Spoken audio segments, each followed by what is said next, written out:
It's something about like getting into a theatre, like you can just forget about the outside world. Just for like 2 hours and 30 minutes or however long the show is, you're going to watch a story. You're going to watch something unfold, and you're going to see a group of people who have worked immensely hard and who are so talented and who have dedicated their lives to this, to perform for people. I just think that's so inspirational. Hello, my name is Eline Perez and you're listening to Are You an Artist? Today's episode is with Maiya Kimberley, who speaks about arts and mental health, listening to each other, but also Magic Mike. I'm very happy that Maiya speaks about first Magic Mike, of course, but also art and mental health, as this is a very important topic that has not been treated in this podcast before. So thank you, Maiya, and let's go. You've listened to the episodes. I have. So you know that I start by reading out a letter. You do, yes. So were you waiting for it like... I was intrigued, I have to say. Well, I want to apologize. It's not the best ever. That's okay. That's more than all... honestly, it's all good. Cool. Okay. Dear Maiya, dear boss, finally coming to your episode of the Wiltons family. It is difficult to describe you to the listener. Let's just say that you are my sun. When I go to work and it's raining and windy, and I see you burst into the room with your big smile and so much energy, that's it.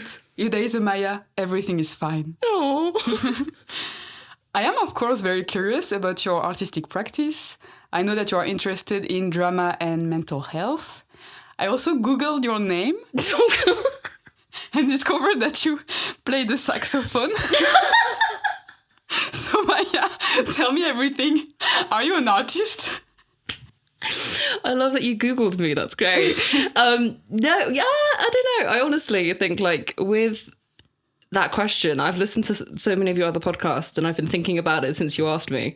And I feel like in the literal sense, no, because I'm not like, I don't create things. I don't like write my own songs or I don't like do art or anything. But I think in a wider sense of like being part of art or like interest in it, then yeah, I guess maybe. But yeah, I've done art and drama and stuff since I was a kid, and now I would like to get back into it. Like I've kind of gone more into like, yeah, as you say, like the arts and mental health. I've gone more into facilitating and being part of projects and stuff, which has been amazing, and it's something I want to continue for as long as I can. But yeah, I don't know. Kind of an artist. So how did it all start? When did you have your first interest in... Yeah, I think I started as soon as I went to school. I was like, I think I was probably like 7 is probably the biggest memories I can think of. Is and like, you grew up in London? No, so I grew up in Bath, okay, in the southwest. And I moved there when I was 7. I was born in a small town in Somerset. But I was always like, yeah, I've always loved like movies and stuff. But when I moved to Bath, I signed up to the choir and stuff. I was part of school choirs for about 11 years. So most of my life. So, wow. Yeah. And then I did band. So I started playing the saxophone when I was 10. I haven't played it for a while, I have to say. It's just sitting in my room at the moment, staring at me. But yeah, I started playing when I was 10 and then I was part of bands and wind bands for years as well. And then I did school plays and stuff. But I have a really vivid memory of when I was trying to audition for Red Riding Hood at school. And I must have been like 8 and I got so scared. I got so much massive stage fright. I literally sprinted out of the room and started crying because I was like, I can't do it. But I think that's when I realized like I love acting and I love being part of things, but maybe not like in main roles. And I was like working on my confidence. But then I went into the show, it was like ensemble and things. And then we did other things. I've played literally a variety of characters in life. I've played a fairy, various animals, a prostitute. I played literally. Did you have one favorite? I quite like playing an outlaw. I did Robin Hood in this like summer camp thing. It's kind of cool. It was really fun, yeah. And it was like an outdoor theatre as well. So like we just got loads of like old bits of like furniture and stuff and like climbing on them and stuff. And like it was that was really fun. Yeah, and we did Les Mis at school, and I got to play a prostitute, and that was really fun. That was great. How old were you? I was 16. Okay. I was thinking, is it even legal? Yeah, they were like, the younger ones can't be, but the sixth formers can. So I was just like, I have to do that. That would be very fun. But yeah, I mean, I've loved it. And yeah, I did proper lessons in saxophone and stuff for years. I got to grade 4, so it's like in the middle. But that was really good. And I think that taught me a lot about like, I don't know, just like passion about things and stuff, and like working hard towards stuff. And being part of like a band and like choirs and stuff, like it helped me just, like focus on things that I love doing. But also, well, I always say this when I'm like applying for a job, I'm like, oh, we're part of a team as well, like to get towards like to a goal. But it's true, because like especially at the school I was at, we would do rehearsals for like hours and stuff, because we did like competitions and concerts and we went on tour and stuff. So I really learned what it was like to listen to each other. And it's so important when you're part of a band or like an orchestra, because obviously if you're doing like the same melody as a different part of the band, you've got to listen out for them. If you're doing a harmony in a choir, you've got to make sure you listen to each other. So yeah, I really loved it. And like, it was a great way to, I don't know, just explore different things, really. Yeah. And so then you decide to study arts. Yeah, so I I did GCSE drama, which was a interesting experience. What do you mean? Well, I did loved it and stuff, and I kind of was just like, yeah, the drama, this is it. I'm going to be an actor. I'm going to go off to like drama school and stuff. But it was just interesting. I think like the way the course was and my teachers and stuff were a bit, I don't know, it wasn't amazing. But I see what you mean. I saw that in dance quite a lot also. Yeah. You promise, oh, you're going to do that and that's for this company. Yeah. But then, I mean, the level is not there and like there's so much competition. So you're like... I think it's the competition a bit, falling from like super high, you know? Yeah, no, absolutely. I think, my school was like, they would support like the top people. If you were like a little bit below or something, you didn't get as much support. Yeah. So like there was a few girls, I went to an all-girls school, and like there was a few girls in my school who were like super confident, amazing actors and stuff, who were literally, I think they are off in drama school doing stuff now, but they would get the more support. Whereas us who, we're just learning and there for fun and trying to figure things out, like we're kind of, You're not worth it. Yeah, in a way, but it was still great. Like this, I'm very fortunate that the school I went to put a lot of money into the arts. So we had like a proper auditorium and rehearsal spaces and stuff. So yeah, we were given time and money, I guess, in a way to explore new things and like do shows, and had what many schools didn't. So I'm very grateful for that. And I was always encouraged, like, as well, to do things. Like, I think I did pretty much every school play ever. Apart from, like, one, because I had something else going on. And your family, are they connected to the art in... No. Oh, way. Not in a way. No, it's really interesting. I always see myself a little bit as the black sheep in my family. Yeah. Because my family are very sports-based. Like, my mum was, like, captain of loads of teams at school. Like, my uncle used to play professional rugby. Like, they're all really massive sports people. Okay. Yeah, they love like going to the theatre. They love like doing things like that. But in terms of being part of it, that was never really something they did. But for me, I mean, I still did sports. I still did that kind of thing. But there was something else about like drama and music. Do you have siblings? No, I'm an only child. Okay. Yeah. But I've got cousins and like young cousins, and they've started getting into like drama and stuff. Mm-hmm. And I think I say to them, like, it doesn't have to be a career, but it's something I think everyone should do, because it's just a nice way to express yourself and like explore different things. Mm-mm. Especially like during school when you've got exams and teenage problems. And I feel when you're a teenager also you don't know who you are. And I'm realizing that I'm like, actually I like this and I like that, and that I would never have known if I maybe if I'm playing this role, then it teaches me, oh, actually that I would like to do. So no, 100%. I think like, especially in that time, I think it's so good to keep trying new things, which I think I'm always grateful to my mum for, because like I'd come home and be like, Mum, I'm going to do this. And she'd be like, okay. Like, off you go. And like, I'd just come home and be like, right, there's handball now. And she'd be like, what's handball? I'd be like, well, I'm going to try it. I'm going to give it a go. Or like, there's different oh, there's a new play, or there's this, or there's that. And like, I'd constantly be drawn into trouble. But yeah, as you say, like, when you're a teenager, especially, you don't know necessarily what you like or who you are. So I think it's so important to try loads of new things. Like, try every club you can at school. Try, you know, try the arts and stuff as well. Because I think even if you don't want to become an actress or a writer or a director, whatever, it's a great skill to learn, to be like, yeah, to express yourself in a different way, or to learn a character, to immerse yourself into a story. And those are skills I've kind of like carried on with me now, and something I want to push a bit forward, like moving on with what I want to do. So, Okay. yeah. And when did you start working at Wilton's? 2 years ago now. So it's actually, oh my God, wait.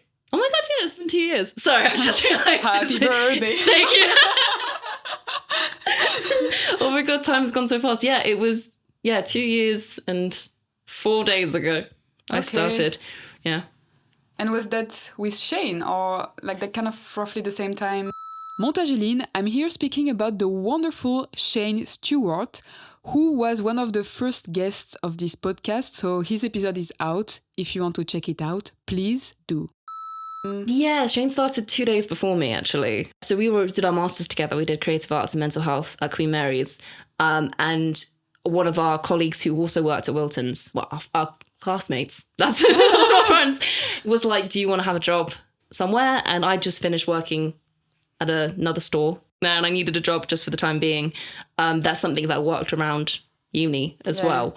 And then, signed up to Wilton's, and I've been there ever since. Started off as a casual, and then became one of the managers. And did you know the place before, or was it just through that colleague? Okay. I'd never heard of it before. I Googled it straight away and was like, that looks cool. Yeah. Let's go have a look.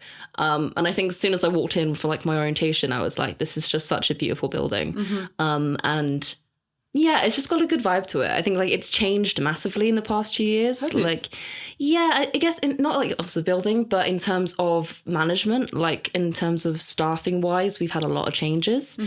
And I think it's nothing against the other team, but I think it's better now in terms of the connections the team have. Yes. It looks like everybody's listening to each other, like you say. Yeah, 100. Yeah, like I think. We all listen to each other and we all want what's best for everyone. Yeah. And I think with like new people coming in, we just have a little bit of a clearer idea what we want to like implement and stuff. But yeah, it's a great place, and everyone is incredible there. So. Especially me. Especially you. You're my favorite. Don't tell anyone. I knew. And now you're off. Yes. No, I'm leaving. I'm leaving Wilton's at the end of April. What's happening?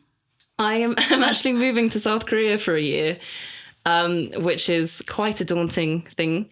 But I'm ready for the next adventure, I think. And I've wanted to live abroad for a long time. And I've never been to Korea. I've never been to that. I lived in China for a little bit because my mum used to live there. And I don't know. There's something about Asia that draws me to it. And the food is great. The people are great. And the climate is much better than here. It doesn't rain as much. Yeah. But yeah, I don't know. I think it'd be interesting. And it's going to be, I think for what I want to do in life in terms of helping young people with like mental health through the arts, I want to see what it's like in a different culture. Okay. Like I want to travel and I want to see what it's like around the world, because I've been fortunate enough to do a lot in London and then start kind of learning about the UK. But it's so different across the world, like especially in South Korea. Like them, I'm just saying this, like, from brief research that I've done, their mental health facilities are really not good. Like the pressure they put on young people is so much. So but then again, they have such a rich arts background with like, you know, with K-pop music and movies and stuff. So it's interesting to see that, and that's something I'm really interested in. So I'm off to do that, but I will miss everyone greatly. It will be very weird not being there anymore, but yeah, on to new beginnings. And how did you discover this connection between arts and mental health? I did my undergrad in psychology, and I'm quite a very curious person. I've always been really like intrigued by people's thoughts and people's like ideas, and why people do what they do. And I kind of, when I did psychology, I kind of nearly went into like forensic, so like more clinical, going into prisons and talking to prisoners and understanding that more, which I still am very fascinated about. But I think like the arts has always been a massive thing for me personally and for my mental health. And as I kind of got speaking to people and stuff and doing a bit more research of my own, I knew I wanted to, like, I could see there was a combination between the two. But I think I really started to learn about it when I started doing my master's, and learning about like arts therapy and things and music therapy and how important in a therapeutic process that the arts can be. And then I started doing a project called 2.8 Million Minds, which is still going. Everyone check out the manifesto. That's a little shameless plug there. But that was an amazing experience because we like collaborated with loads of different artists and stuff who'd also struggled with their mental health. And we learned like through different processes and stuff, how they can, again, like express themselves and how they can find a way to show what good and like bad mental health is like. And then that led on to like another project that I did with Boundless Theatre, which was great. We did like a summit and things, and we talked to young people, we talked to council members about the importance of the arts in general, what is available in London, but also available in like the UK, and just in general how facilities can be improved. Like there are so many facilities like here, but they don't do anything. Like they do, but they don't. Like, I mean, I could talk about this for ages. I won't ramble on too much, but it's more like there's such a massive waiting time for all these things. Like it's like it's starting to happen, but it's not enough. Yeah, it's just not enough. And I think, and the massive problem is like they're really reactive. So if someone comes up to them being like, I'm really like not okay, like I'm like hurting myself or something, then they go, oh, we'll help. But if somebody comes along who's like, I'm not feeling great, but I haven't done anything, I'm quite depressed, they'll be like, oh no. That is really interesting. It happened to me when I was training in dance and I was on the waiting list. And then I was really unwell, so then I went back to France. And then they're like, and then they're like, now you have a spot, and I'm like, well, thank God, now I'm in France, you know, like so. It's just. And I came back, I was a bit better, so I was like, please give the spot to someone, but please don't wait, you know, because like it's you never know what's going to happen. Like in those moments, like you don't. There's like 6 months, and it's like a lot can happen in 6 months. Like you can't put a time period on someone's mental health, and no one should have to feel like their mental health is not bad enough to not get help. It's something I started noticing like when I was doing my undergrad. You know, there were just so many stories of people trying to get help and they couldn't, and then it was too late. And like I was just getting angrier and angrier by that, because those lives could have been helped. And I think like arts is so important, but it's something that can be shown and it can be encouraged at such a young age, because talking about your feelings can be really tricky. Like I struggle with it sometimes, like especially with young children. Like you get a 4-year-old who or something and draws a sad face, you're like, well, okay, let's talk to that kid about it, or let's get them going through stuff. And or even like an adult, like a 30-year-old adult, like if they want to write a song or they want to paint a picture or something, you know, that like you can see how they're feeling in that way. Like if someone's maybe starting to feel depressed or anxious about something, and if they've gone to a doctor and the doctor said, no, you have to be on a waiting list for 6 months, in that 6 months, it's so important to find a way for that person to help their mental health. Like to not just abandon them because they can't do anything, to maybe be like, well, why don't you go to this arts class? Like, why don't you go to an improv class? And when we talk about things, like, why don't we encourage you to write out your feelings, to find a way for them to manage it, to find ways of them to look after themselves? Because self-care is such a massive thing. Like, I guess it obviously it's like skincare and healthiness and all that stuff, but it's so important. Like yoga and meditation and things and mindfulness and even just getting up out of bed in the morning and putting on clothes or eating breakfast, like those little goals should be so appreciated. They should be commended, because for so many people, even just getting out of bed in the morning is so hard. I think everybody, majority of people, especially in hospitality and stuff and education, should be mental health first aid trained, because there's been times when I've had to help people with like panic attacks and stuff at work, and I've had to help people like, because I've seen it before, I'm able to kind of figure out a way. And because of, I think maybe of my education, like I can kind of help a little bit more. But if somebody's never seen that before, how are they going to help in that situation? Exactly. And how sometimes people don't know exactly what to say or to do or anything. And especially at school, like if you've got a kid in the back who's like biting their fingernails, I think there should be a better like, are you anxious? Are you something's going on? Rather than, oh, stop doing that, that's horrible, or like that's what, ugly. Yeah, or like, why are you so shy? Like, I hate it when people, sorry, I'm not gonna keep rambling. Honestly, I could talk about this forever, but I won't get too much in. But I don't know, I just think there's so much more we can do. And there are arts people out there. There are so many charities and groups and projects and stuff, especially in London. But I think... Do you want to share some names now? Oh, I can't think of any names. Like what I can do is you can give me a list and I can put them in the notes. I'll do that, yeah. I'll look up some. Because I think there's so many out there that, especially like across London, across different areas. So if anyone's listening and would like to go to one, I shall find them for you. But yeah, but I think as well, like they need to work together as well. What I've noticed recently is that there's so many out there, but it's about the consistency. I did like for my dissertation for my master's, I did a research project with a group called Theatre Troupe, which are amazing. But it's the consistency. So they'd do like a project for 12 weeks and they'd have young people come in, they'd work on shows together, they'd write scripts, they'd play games, and they'd put on a show at the end of it. And I was only with them for a couple of months, but you saw so much how it helped them. Yeah. Like it's a proper journey, right? Massively, yeah. Like people who come in and hated coming in, and like these are children who would never go to school, like stuff was going on at home, like there was so much going on, but for 2 hours every week they could play games and they could write down a story about a magician who turns into a dragon from a forest of trees. I don't know, like so many amazing things.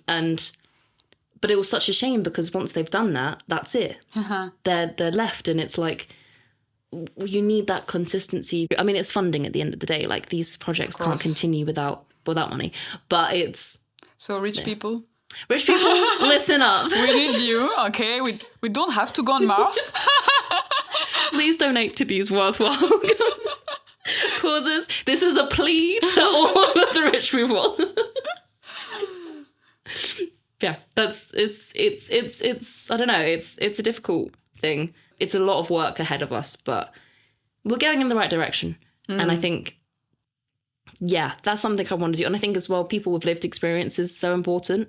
Like, not just necessarily of like mental health, like bad mental health or like trauma or whatever, but of arts. Like it's, you know, someone who's done dance, who has done drama, who's done music, like get them in the room, like get them, you know, talking. They don't necessarily have to have years and years, but like get them in the room to talk about their experiences, how it helped them, or teaching, like do a little class or something. Everyone knows a good drama game, they can teach a child that. Like it's, I don't know much about the drama scene. I know something also with dance that I find is a bit of an issue, is that it's also a lot about image and competition. Yeah, no, absolutely. And I feel like a lot of dancers, they don't really feel like they belong there, but then they will just hide and practice. Yeah. And that's when you lose it, that it's also about how you feel actually when you practice. And do you feel like it's a bit the same, or? Yeah, I'd say so. I think it's in terms of like, I'd definitely say in terms of image as well. Like it's, yeah, especially if you're auditioning for like a play or something, there's a director or something will have an image of what they want for that character. I think in terms of school plays, they can't be too picky. Because it's a bit mean. Sorry, if you're like, to a 12-year-old. No.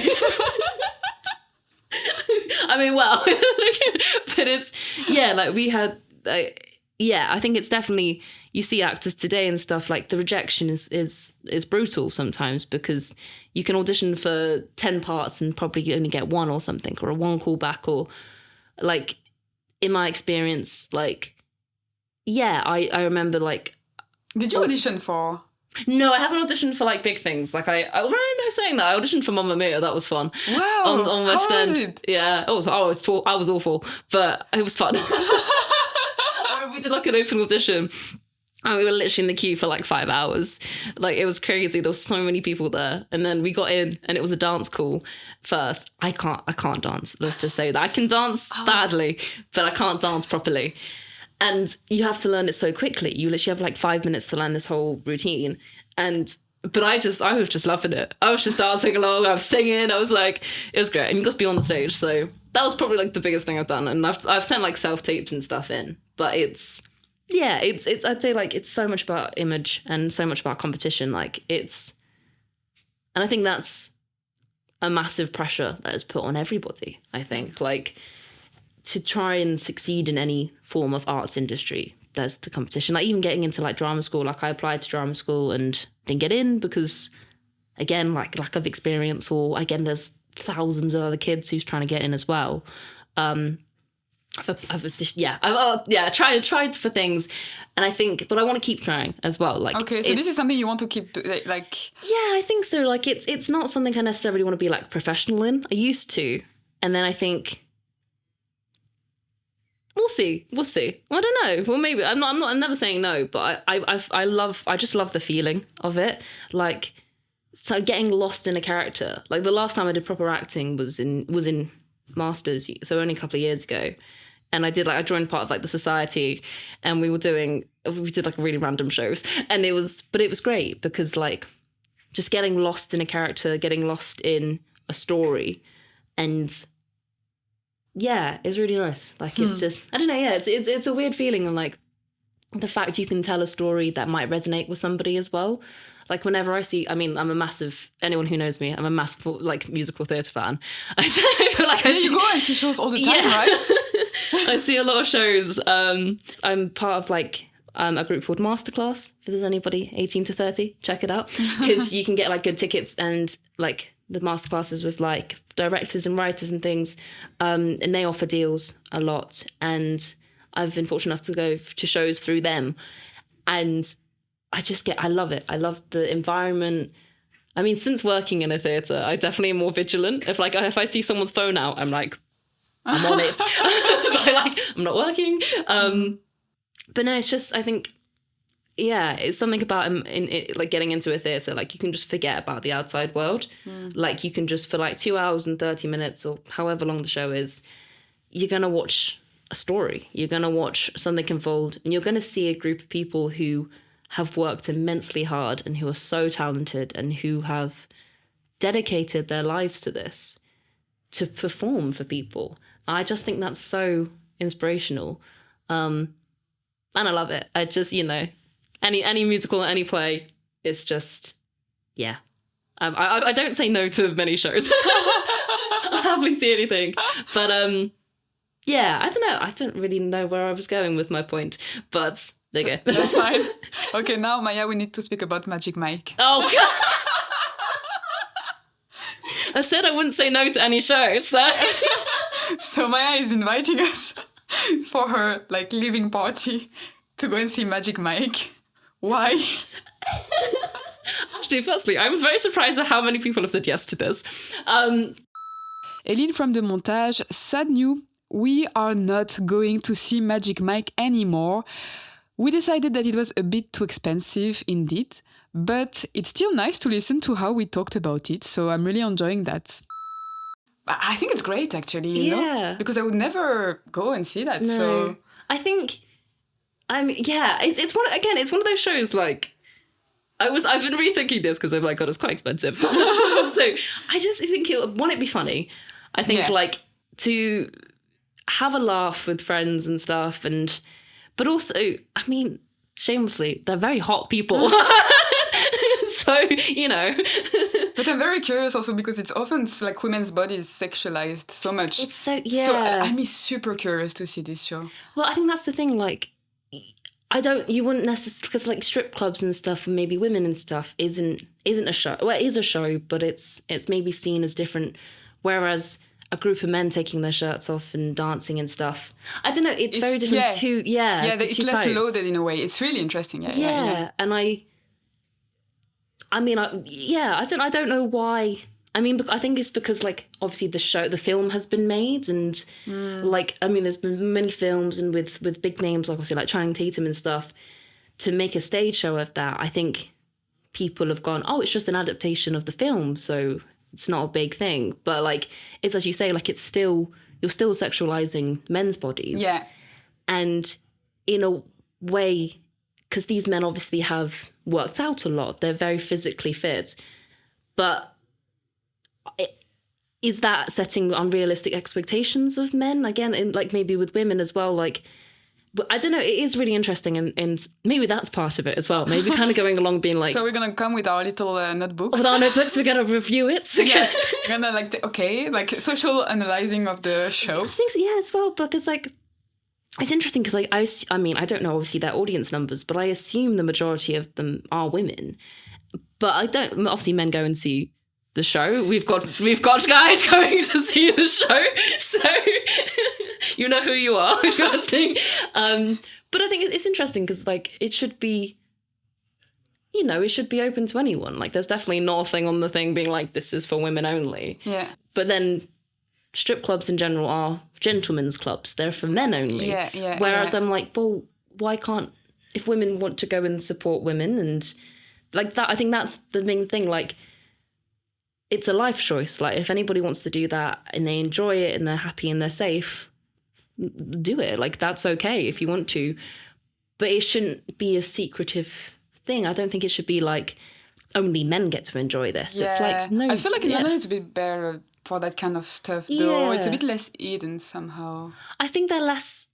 I mean, I've never gone into one. I'd be curious to, but it would be like, yeah. Your coming back party. There you go. Brilliant idea. That's happening. But I think, yeah, it'd be curious to see if they did like a Magic Mike version, but with women on stage in that same respect. Would it get the same hype? Or would it be creepy in a way? Is it, because like I know like hen dos go to see Magic Mike and stuff and birthday parties and things, and that's seen as okay. But what if a stag do went to a strip club? Like that's suddenly seen as weird. But it's not. I don't know, the standards between the two, I don't think it's not too defined also. It's kind of... Yeah. But it'll be fun, it'll be interesting. It will be fun, that's for sure.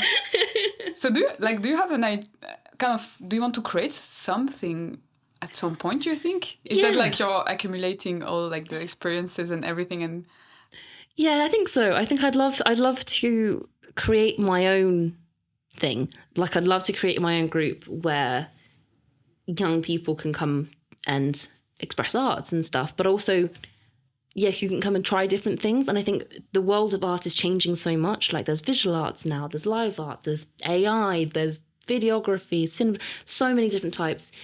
And it would be great to create a space that is safe, that people can come in and feel open and express themselves. I've said express themselves so many times in this. Express yourself. Express yourself. What's in your soul? Yeah, like I'd love to do that, and I'd love to. I guess maybe it would start off with like as a charity thing, but it would just be great if it was a space, like a space for people to come across, and maybe it then expand it into schools and stuff, and go into schools and be like, this is what we should do, and this is that, and dramatically, and I've wanted to do this. I want to change the world. That sounds so... It's beautiful, though. Yeah, and I think it needs to. And it definitely needs to be changed. It really does. It really does. And it's... Yeah, I just think, like, with generations growing up now, and a part of the projects I've worked on before, like, we were working with young people as young as 13, and the fact they're still, you know, that's half my age, nearly, and they're still feeling the social pressures and... you know, all those kind of things that we felt when we were kids. And it's worse for them now because social media is around and all of these different things. They're still feeling that. It goes to show that hardly anything has changed in the past decade. So I don't think I can do it single-handedly. I think it's going to be a very long journey, but I would love to, to create that space. I'd love to create more projects, be part of more projects, networking. It's always, I think arts as well is a massive networking thing. And just get the word out there that like the arts and mental health, a great combination, and help more young people just be heard and listened to not feel so alone. And I don't think I can change the waiting times in terms of NHS and all that stuff, because that's way bigger than I think I'll ever be able to achieve. But if I can at least, if people come across and be like, I'm on a year waiting list, I don't know what to do. If I can provide a space for them to feel okay in that year before they get professional help if they need it, then that'd be like... Yeah, that would be a massive thing I could do. And also I think like I've realised I really want to get back into like maybe a bit of writing or something. I found a poem I wrote the other day. Okay, so getting back to writing, you used to write? Not massively. Like I used to write like little bits and bobs when I was a kid. Like I found a song I wrote, a really dramatic song when I was 13 about a guy, and I was like, I was 13. What was I doing at that age? But it was like, I know. Mum, if you're listening to this, I'm sorry. But it's, but I think like I've always, I write things down when I've got a lot in my head, I need to write it down, otherwise it stays in my head. And like so I don't know, maybe something like that, and getting a bit more creative. I think like directing would be quite fun to give a go. Back to acting, I'd love to do some more of that, maybe just like amateur stuff. Singing, I used to do a lot of singing, but I don't anymore really. Sing to myself, I sing in the shower, but that's not, I'd like to improve. I just want to continuously improve, like get back into playing my saxophone. I didn't just doing, because I think it's like when I was a kid, there was so many opportunities around, so I took everything. And I think now I've just got to find my own opportunities. And like I said, there is so many around. I've just got to give it a go and find it and try new things.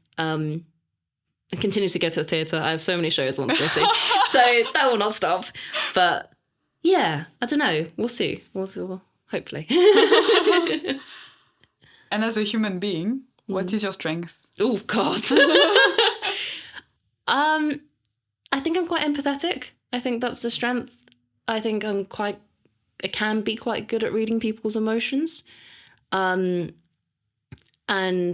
kind of telling if something's not right or something. I think that helps at work, especially, in general. However, I think that can be a weakness sometimes, because I relate to people a lot and try and then feel their emotions, which maybe feel not their great. Trauma. Yeah, I'm like, I absorb it all. But yeah, no, I think that can definitely be a strength, and hopefully just kind of trying to be positive. I think like that is for sure your strength. Thank you. At 4 laughing a.m. at everything. At 4 a.m. at Wilton's. Oh God, yeah. Improvator. Yeah, I mean that was tricky, but yeah, I think it's good to be positive. Like obviously not being realistic as well in times, but I think especially when we're doing an overnight shift at 4 o'clock in the morning, trying to keep it energy up and keep people awake and feeling good. Yeah, that's something I want to I think that's a strength. Hopefully. And what would you like to be better at? Ooh, a lot of things. I think having a bit more confidence in myself to do things. In a way, I think trusting that I can do it. Okay. Yeah. You're not that confident? Not in myself, no. I think I can come across as confident. Yeah. You look like a super strong woman. Thank you. As do you. I think, it's weird. I think I'm way more confident than I used to be. But there is still a lot of things that I doubt myself doing. And I think And do you not do it because you're doubting, or you do it but not fully maybe, or... Yeah, not fully, I think. I'll try and do it, but I overthink. No, I'm a massive overthinker. That's it. I would love to be better at that. And again, those who know me know that is very true. And it's because I'll do something, but then I'll always think, what if? Like, what if I did something differently? What if I did that? Like, why did I say that? Did that have to be that? Then that, and then it'll keep going in my mind. Something I'm working on, but it's yeah. So I'd like to be better at that, and I don't know, just maybe just being a little bit more confident in myself to be like, yeah, that's okay. Like what you did was good there. Anything you did recently that you're proud of? Recently, not when you were 6. Oh yeah. No. When I was 6, I wanted competition. I drew a horse. I drew a horse. It was great. Actually, I made a paper mache egg and I won. Sorry, that was a great achievement. Oh God, what have I done recently?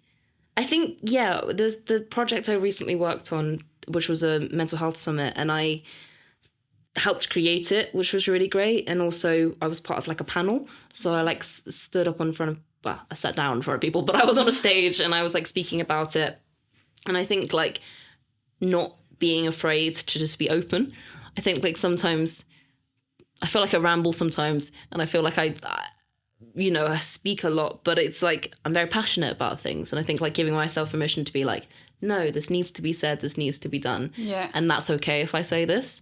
So I think like I'm super proud of the project that we built together. Not being afraid to share my opinions and like actually be like, no, I don't agree with that, or I do agree with that and stuff. That's what and I like about you as well. Thank you. I think it's so important. I think like age and experience and all sorts shouldn't stop you from doing that. Mm-hmm. Like I've always had a thing of like, well, I'm maybe not old enough to really fully experience things or like fully understand things. But I'm like, actually no, like we've all lived our different lives and stuff. It shouldn't matter if you're 16 or 60. Like you've lived your life completely different to other people. And if you want to share something, you should share it.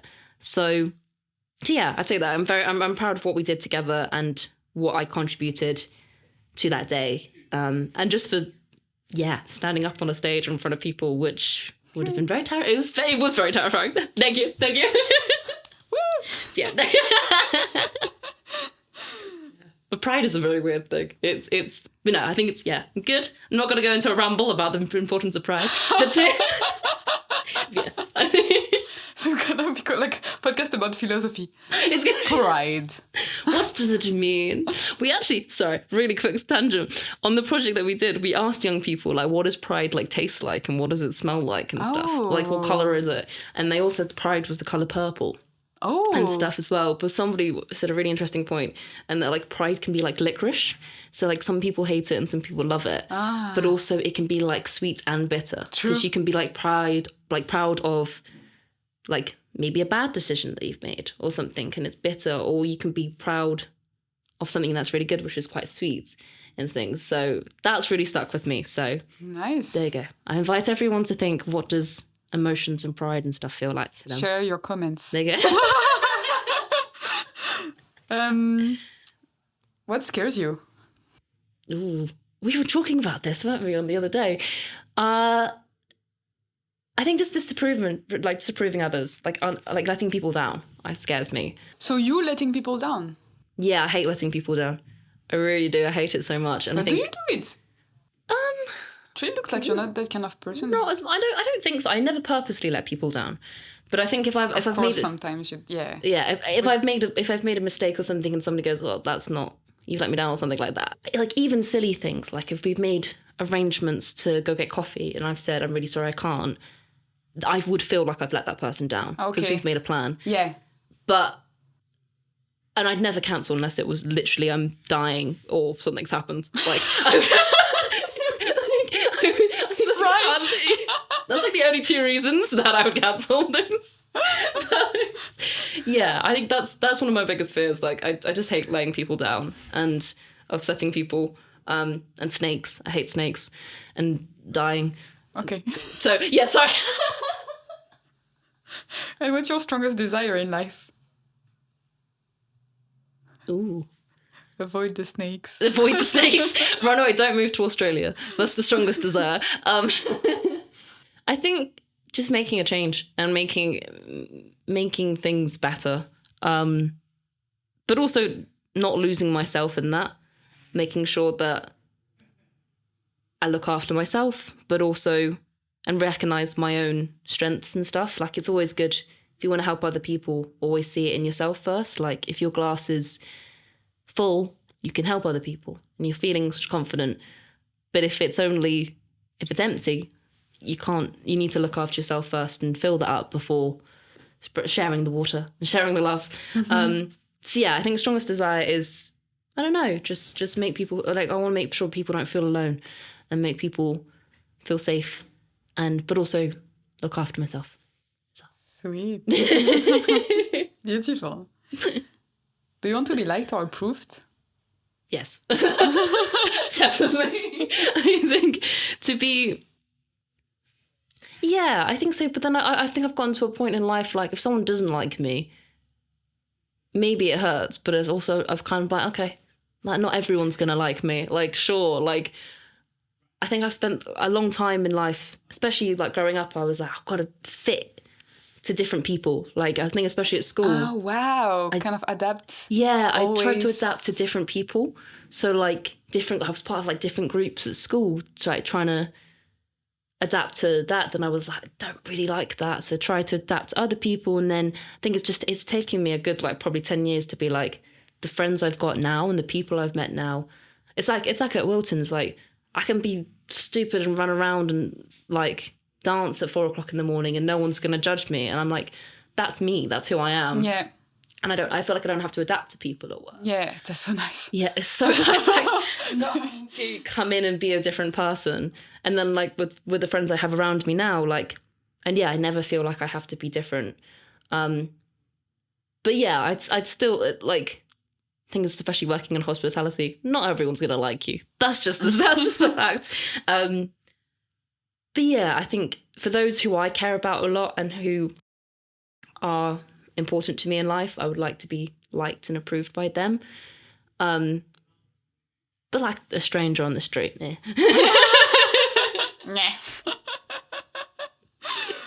And so who inspires you? Ooh. Yeah, no, my friends and family, like, my mum definitely inspires me, especially, like, because she moved away, like, to China a few years ago on her own, and, like, she's always worked so hard my whole life to give me a life of, you know, that I've had and been very fortunate to, and has always cared and been there for me. So definitely my mum, and yeah, my friends around me as well, like people at work and the friends I've had for years, like seeing them work so hard to achieve things, like for yourself, like doing the podcast and really working hard, like for everyone at work who works hard on their music and their creative, like, outlets. That's definitely inspired me to be like, yeah, I'm going to give this a go. I'm going to try. And to keep pushing. And even like small things like a really long shift or something, like especially during the improvathon, to see everyone be like, I'm going to keep going. I'm going to keep going. Because I think there's definitely moments where we're all just like, that's it. I'm going to sleep. I'm leaving. Like, there's definitely, but for people to keep going, yeah, that inspires me. Who annoys you? Oh, everyone. No, I'm joking. And that's the shift. Right, we're going to name everybody so... No, I'm joking. I would never do that. That would be so fun. That would be so awful, wouldn't it? You're losing your job and everything because you're just, like, name dropping. Just name dropping.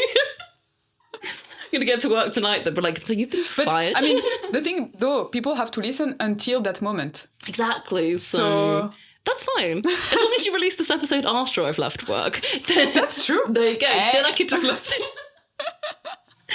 Can't be fired if you're out. Exactly. On my last day, we're like, peace, guys. Listen to the podcast. I hate you Last all. gift. My passing gift to go play it over the speakers. Fast forward. No one annoys me. I think it's entitled people. I don't know if it's been said before, but I think people who expect the world to revolve around them for really no reason. Like, it's, if you expect things just because you should, like, I don't like that, because I think things should be earned sometimes as well. Like, I think you know, you get the odd person who's just like, oh, why are you doing this? Because blah, blah, blah. And it's like, well, no, because you don't, in a harsh way, you don't deserve it. Like, yeah. That really annoys me. Slow walkers. No, slow living in London, please you can't walk slow. Walk fast. Please, so we can be on time. Exactly. Because otherwise we have to slow down. Exactly. And then we're late, and then it's your fault. So, yeah, no, slow walkers, I can't do. And don't stop to take pictures. Thank you. Or You just can stop find in them. the streets. Oh my God, the amount of times people just stop in the street on their phone. I'm like, look, 1, look up. 2, why? I've gone to that point where I start muttering under my breath. Like somebody just stopped and I went, thanks, really loudly. Kind of went, what? And I was like, but I just walked away because I was like, I'm not going to get into this. So yeah, slow walkers and people who just stop in the random street. But I think that's just living in London. You have to just keep moving. Yeah, those are probably my 2 main things. If you were an animal. Ooh, I would be a panda because I'm quite clumsy sometimes. And Are you? I can be. I can. Okay, I will watch you out now. I have so many bruises on my legs from work because I just walk into things. Okay, but you don't break things, you just break yourself. Yeah. Okay. So I dropped a fair few amounts of glasses at work, but Do you know that I work one in the dishwasher? No, I've never done that. Well, before. I had to collect all the pieces of glass to not destroy the dishwasher. Oh no, that's probably why it's rather. And now I'm fired too. No, sorry. I will great beep. evening. We've I both will been beep fired. this moment. Yeah, no, I've never. I've definitely broken a few, but I think. But yeah, I just said I love pandas. I think they're just so cute and they're fluffy. I can see you as a panda. Thank you. And I think, yeah, I'd say, or a seal. I love seals. I think they're quite fun. Again, they just flop about, which is great. And then they're just happy swimming around. Like, Be nice to be an animal, right? nice to be an animal. Just life would be so much calmer. I keep seeing this thing on Instagram and it's just like, I don't want to be an adult. I want to be a cat. Just bring me food. I was like, yeah, that sounds good. That sounds good. Just sleeping in the sun and eating snacks. That's what I'd like to be. And what's your favorite color? Ooh, purple. Ooh. Yeah. Purple or blue or green? No, purple. I think I have a few. I'm saying this dressed completely in blue today, but no, I love purple. I love like a deep purple, like a nice royal purple. Yeah. And do you feel like you know yourself very well? Getting there. I think it's taken some time and taken some self-love and appreciation, but yeah, I think I'm accepting who I am. Like, yeah, kind of just, yeah, I'm a bit weird. I'm creative, a bit loud, but yeah, I'm getting there. I think so. Yeah. And anything new you want to learn to do? Ooh, what do I learn to do? I mean, I need to learn Korean because that's not... Learn what? Korean. What's Korean? The language. Korean. Yeah. Okay. Sorry. I was like, I don't know this practice. What is this? It's like crayon or what? Definitely, It's a drawing practice. It's a new practice I've invented. Yeah, I need to learn that, but I don't know. I think anything. I'd love to learn new things. I'd love to learn different forms of art. I'd love to learn, just get better at the things that I've done before. A new card game. I love games. Just anything. I think life is a constantly learning experience. So, yeah, I'm open to it all. Beautiful. Thank you. Any last recommendation? Ooh. There's so many shows that I could recommend, but I think even though I'm a big musical theatre whatever person, I think go look at your local theatres, go see what's there, West End theatres and big theatres are great and there's always amazing shows going on, but go to the smaller ones, come to Wilton's, we've got shows going on. Oh yeah. Again, Beautiful it's a promotion. Yeah. We've got stuff, come check us out. I think just go to your local arts group, go support amateur dramatics, listen to local artists as well. I was listening to Rye's new music coming here today. Oh, I need to listen to it. It's really good, actually. I've never actually listened to it. But yeah, so listen to Rye Milligan on Spotify. He's one of our colleagues. He's very great. He's going to have to pay you for that. I was going to say, I'm going to have to tell him later, be like, excuse me, I've been promoting you. Yeah. And support your local arts and mental health facilities. Support your young people. Listen to them. Don't be a bastard. Don't be a bastard. Don't discourage. Don't not listen to people because they're young.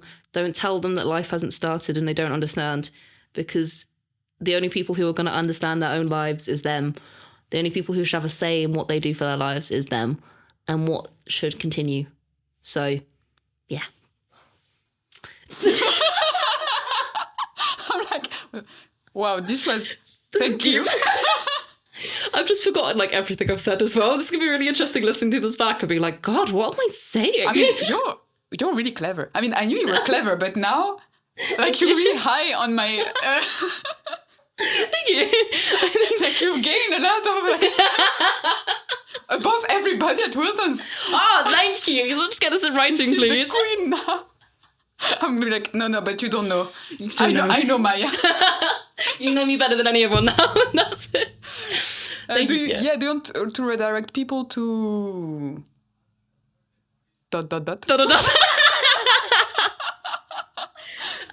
Sure. I don't really have anything, to be honest, but it's just, you can follow me on Instagram. It's at Maiya, MAIYA.K99. I just post random pics, to be honest. I post a lot of theatre things. There you go. I post a lot of shows that I go see. Stories. And projects, yeah. So if you want to, yeah. If you'd like to, that's great. I will make a list. I'll give Alina a list of things that you can do. You can support notes, everything. The podcast, everything. Everything that we've spoken about, and like projects you can go support. Yeah. That's it. Lovely. Thank you. Thank you for having me. Thank you so much. If you enjoy this podcast, please give it a 5 stars on your favorite platform. It really supports me, and then I can interview all the artists of the world until I die. Merci.